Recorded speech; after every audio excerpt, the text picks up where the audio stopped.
아이작 아시모프는 추리 단편집 흑거미 클럽의 서문에 이렇게 썼습니다. 쓸만한 트릭은 아가사 크리스티가 다 써먹었다. 마지막 몇 분 동안 숨죽이게 되는 이야기, 그게 바로 크리스티의 매력입니다. 트릭뿐이라면 매력은 금방 휘발되었을 것입니다. 아가사 크리스티의 이야기에는 다양한 사람들의 다양한 욕망이 빼곡하게 들어차 있습니다. 이번 주 무비썸에서 다룰 영화 스크린으로 향한 걸작, It is time to solve this case. 케네스 브래너의 오리엔트 특급 살인입니다.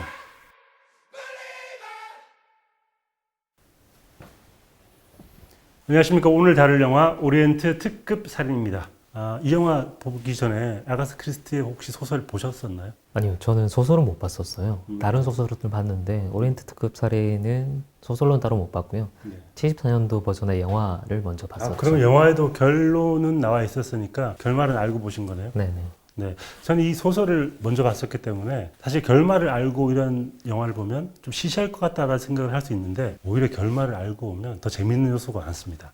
그러니까 여기에서 어떻게 연기를 했나, 어떤 트릭을 숨기려고 이런 플롯을 짰나 이런 걸 자세히 보시면 재밌기 때문에 소설을 보신 분들은 또 보신 분대로, 안 보신 분들은 안 보신 분대로 재밌게 즐길 수 있지 않을까 그런 생각이 들더라고요.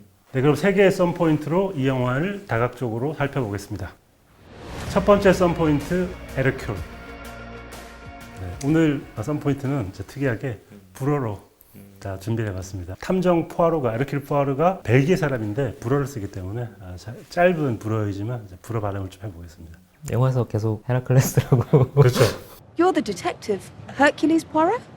Hercule Poirot, I do not slay the lions. 탐정 소설, 탐정 영화 하면 제일 중요한 건 캐릭터인 것 같은데 이 에르큘 푸아로는 아가사 크리스티가 만든 최고의 탐정 캐릭터 중에 한 명일 텐데 기본적으로 귀염성이 있고 코스염이 일단 매력적이기도 하고 또 추리소설 탐정 중에는 뭐 셜록 홈즈에 비견할 만한 캐릭터잖아요.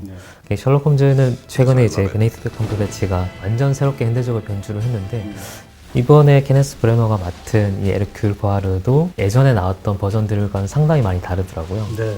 74년도 작품이었나요? 그 작품에서도 코스염이 있는데 아가사 크리스티가 그 영화 보고 나서 다 좋은데 푸아로의 코스염이 약간 매력적이지 않다라고 해서 그런지 모르겠지만 케네스 브래너는 코스염이 좀 어마어마합니다. 엄청나게 신경을 쓰셨죠. 네. 이 대칭을 꼭 맞춰야 되는 강박이 있는 사람인데 첫 장면을 꽤 따뜻하게 그리고 있다는 게 이 영화 전체 방향, 그리고 이 케네스 브래너의 에르큘 포아로는 이런 캐릭터입니다라는 걸 잘 소개해주고 있는 것 같은데 계속 반복해서 이제 맞추라고 계란을 새로 갖고 오게 하잖아요. 결국은 시간이 안 돼서 어쩔 수 없이 이제 그걸 처리 못하고 가는데 좀 민폐이긴 하지. 근데 그 꼬마에게 그때 이제 따뜻한 말을 건네줘. 그래, 네가 무슨 잘못이겠니? 각이 문제지. 이렇게 얘기를, 위로의 말을 건네주는? 기본적으로는 그런 강박증을 갖고 있는 그게 재능일 수도 있지만, 그런 캐릭터이지만, 또 한편으로는 인간을 이해하는 따뜻함, 또 동시에 갖고 있다는 거를 좀 재밌는 음악과 함께 발랄한 화면으로 보여주잖아요. 네. 그게 이 영화가 앞으로 이런 방향으로 갈 겁니다. 이 캐릭터는 앞서 보여줬던 74년도 버전과는 달리 상당히 좀 밝고 경쾌한 캐릭터입니다. 라고 이제 보여주고 가는 거죠. 이 케네스 브래너가 사실 좀 전극 연기를 많이 했던 배우였죠. 원래는 소위 말하는 섹스피어 전문가이죠. 케네스 브래너 경이잖아요. 그렇죠. 심지어 칭호까지 받은 연기자인데 헬리오세에서는 감독 주연 다 했고 그게 아카데미 후보에도 올랐었고요. 그 밖에도 오델로 햄릿, 사실 정말 섹스피어 희곡의 전문가라고 할 수 있을 정도로 전극 연기를 잘 하는데 또 한편은 영화에서는 되게 다양한 역할들도 많이 했어요. 최근에는 덩케르크에 등장했던 기억이 나고요. 좀 인상적인 캐릭터 중에 하나는 해리포터와 비밀의 방에서 질데로이 러커드라는 희대의 밉상 캐릭터도 연기를 하죠. 두 번째 썸포인트, 앙상블. 이번 영화는 정말 배우들이 뒤에 보시면 아시겠지만 굉장한 명연기자들을 다 모아놓았고 앙상블도 굉장히 뛰어난 영화가 아닌가. 말 그대로 정말 초호화 캐스팅이잖아요. 저는 그런 생각을 해봤습니다. 왜 이렇게 초호화 캐스팅이어야 하는가? 스타를 써야 되잖아요. 근데 스타를 한 명만 쓸 수는 없어요. 그러면 그 사람이 범인일 테니까. 그럴 수 있겠네요. 범인이 아닌, 누가 범인인지 알 수 없게 하기 위해서 이렇게 여기 다 아는 사람들인데 다 아는 사람들이니까 범인이 누군지 모르겠어라고 생각하는 그 지점을 노린 게 바로 캐스팅의 비밀이 아닐까 싶었습니다. 캐스팅들을 보면 어떤 캐스팅은 완전 캐릭터 캐스팅을 갖고 이 캐릭터에는 그냥 이 배우가 등장하는 것만으로도 설명이 필요 없어 라는 게 있고, 또 어떤 캐스팅은 약간 배우가 원래 갖고 있는 이미지를 역전시키는 것들이 있어요. 뭐 대표적으로 이 페넬로페 크루즈 같은 원래 관능적인 이미지가 강한데 여기서는 이제 독실한 신자로 나오죠. 페넬로페 크루즈도 사실 되게 무겁거나 아니면 이런 초라한 여성의 캐릭터도 많이 연기를 했거든요. 그래서 굉장히 어울리긴 하지만 딱 연기 등장하는 순간 뭔가 약간 독특하다. 그러니까 다 똑같은 캐릭터 캐스팅만 했으면 좀 밋밋했을 건데 중간중간에 역할을 배반하는 것 같은 캐스팅이 있기 때문에 좀 재밌는 거죠. 네. 말씀하신 것처럼 윌리엄 데포 역시 플래툰 생각을 해보면 굉장한 선인이잖아요. Downplay the innocent with me. 근데 또 빌런으로 활약도 하셨기 때문에 And who are you? 과연 윌리엄 데포가 선인일까 악인일까를 놓고 이 카드를 썼다는 것 자체가 케네스 브래너 감독이 얘가 범인일까? 라고 그냥 장난치고 있는 것 같은 그런 느낌도 있습니다. 기본적으로 등장하는 캐릭터의 딱 첫 번째 인상들은 우리가 알고 있는 이런 캐릭터 캐스팅을 한 것 같은데 결국은 반전이 있고 이 숨겨진 진실들이 있잖아요. 그러면 이 캐릭터들도 다른 얼굴을 보여줘야 되는데 그게 충분히 다 가능한 배우들이라는 거죠. 네. 저는 그 조니 뎁의 아주 오랜 팬인데 이번 영화에서는 조니 뎁 특유의 익살스러움 그리고 약간 비열해 보이는 표정 근데 한편으로 또 귀여운 느낌도 있는 그런 게 잘 어우러져가지고 최근 조니 뎁 영화 중에는 제일 좀 연기가 좋았던 것 같더라고요. 어떤 의미에서는 최근에 조니 뎁 했던 역할 중에 가장 전극에 가까운 역할인 거고 이런 전극이 여전히 가능한 배우구나 잘했던 배우지라는 걸 새삼 등장했을 때 상기하게 되는 그런 역할이었던 것 같아요. 재미있는 숏 중에 하나가 살인사건이 난 뒤에 인물들을 보여줄 때 포아르의 시선으로 롱트래킹으로 들어가죠. 식당 칸에 모여있는 사람들의 표정을 하나씩 보여주는데 그러니까 저 배우들이 저 짧은 순간에 표정 얘기를 하고 있는 것들을 하나씩 보여주고 있거든요. 근데 그거 정말 저는 대단한 장면이라고 생각하는 게 이 영화를 다 보고 난 사람 혹은 이 이야기를 알고 있는 사람이 보면 그 장면에 한 사람 한 사람의 표정이 어떤 의미인지를 알 수 있어야 되잖아요. 그렇기 때문에 연기가 엄청나게 섬세한 연기여야 되는데 그것들을 다 해낸다는 게 이 배우들의 앙상블이 뛰어난 그런 이유가 아닌가 싶더라고요. 세 번째 썸포인트, 그랑. 네?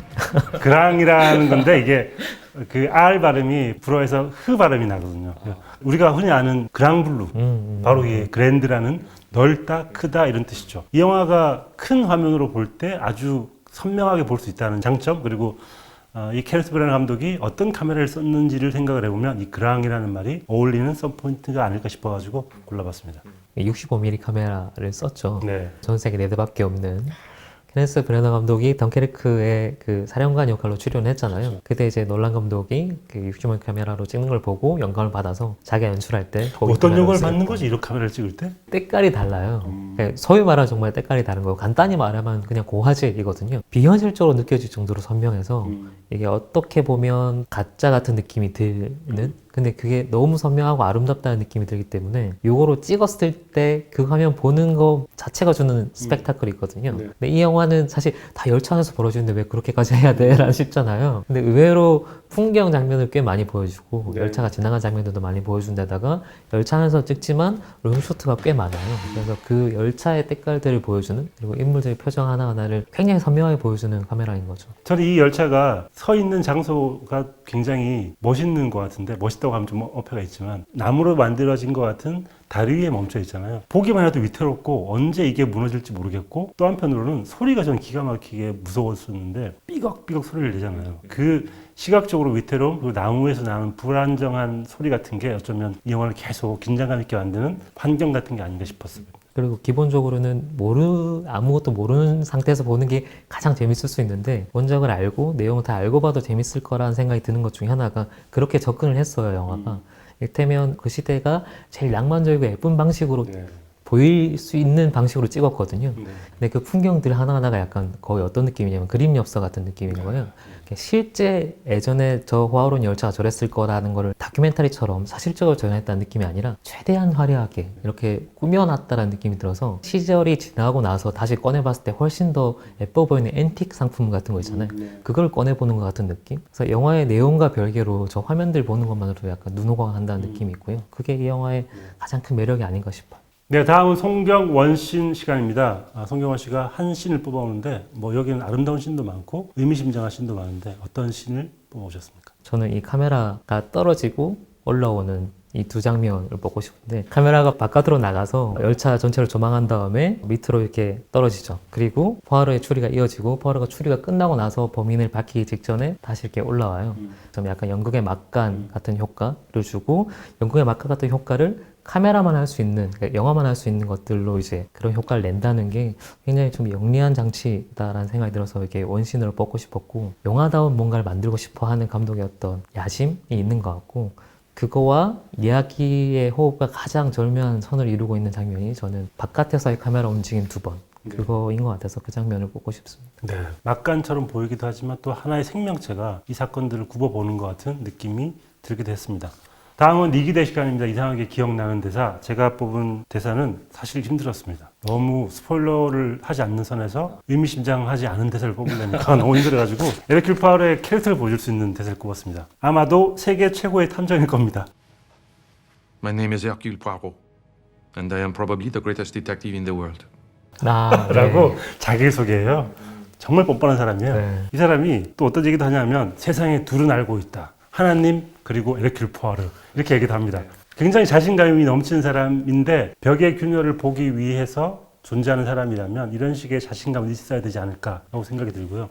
원작을 봐도 어떤 사람이 이렇게 포아로 씨가 해결하셨잖아요 이렇게 하니까 포아로가 아니요 뭘 그런 걸 가지고 한 다음에 지문이 뭐가 있냐면 그 묘사가 포아로는 겸손하는 게 힘들었다 라고 얘기하는데 기본적으로 겸손한 게 힘든 사람인데 그게 어쩌면 또 귀여운 매력일 수도 있기 때문에 자신만만하기도 하고 앞에서 보지 못했던 괴로워하는 장면도 뒤에 나옵니다. 그래서 다양한 인간적인 모습을 보여주는 게 이번 영화의 또 매력이어서 아마 세계 최고의 탐정일 겁니다라고 생각을 하고요. 저도 이런 말 하고 싶거든요. 아마도 세계 최고의 소설가일 겁니다라고. 늘 하시지 않나요? 그래요? 자주 하시는데. 네, 그래요? 근데 그 대사를 할 때 그게 이제 귀여움과 재수없음의 한 끗 차이잖아요. 근데 이 캐릭터를 귀엽게 만드는 거는 뭐 연출자로서의 케네스 브래너의 재능이기도 하지만 또 케네스 브래너가 배우로서 갖고 있는 소스도 충분히 갖고 있는 거죠. 네. 네, 한 줄 평 시간입니다. 이 재미있는 트릭의 이야기를 어떤 식으로 요약을 할 수 있을까 굉장히 고민을 많이 했는데요. 저의 한 줄 평은 오름과 그름 사이, 하나님과 에르큘 포아르 사이. 에르큘 포아르가 자기를 어떻게 생각하는지 그리고 오름과 그름을 어떤 식으로 판명 내리고 판단하는지에 대한 이야기이기 때문에 어디인가의 사이에 있는 균열을 발견하는 사람으로서의 에르큘 포아르이기 때문에 이런 식으로 한 줄 뽑아봤습니다. 그 캐릭터의 변화가 사실 영화에서 제일 중요한 주제이기도 하죠. 네. 송경훈 평론가님의 한 줄 평 들어보겠습니다. 다 아는 맛인 줄 알았는데 호사스러운 가운데 뜻밖의 경쾌함이 있다. 네. 이게 저의 심리 단계를 그대로 따라가는 편인데 처음에 그런 생각했구나. 왜냐면 74년도 영화를 봤으니까 네. 특히 이렇게 반전이나 내용이 중요한 영화 같은 경우는 내용 다 알면 시시할 거라고 생각한단 말이죠. 근데 예고편이나 이런 영상들을 보니까 때깔도 좋고 배우들도 이제 화학 출연진이 출연하고 해서 또 저는 기본적으로 케네스 브래너 감독에 대한 믿음이 있거든요. 예전에 한번 토론 때도 말씀드렸지만 토르도 좋아하시잖아요. 1편을 제일 좋아합니다. 그래서 이 감독이 했을 때 되게 호화롭게 잘 만들었을 것 같다라는 생각을 하고 봤는데 가장 기억에 남는 거는 이게 영화 전체적으로 가볍고 경쾌하다는 거였어요. 인간에 대한 좀 따뜻함이 묻어있는, 저는 착한 얘기가 좋거든요.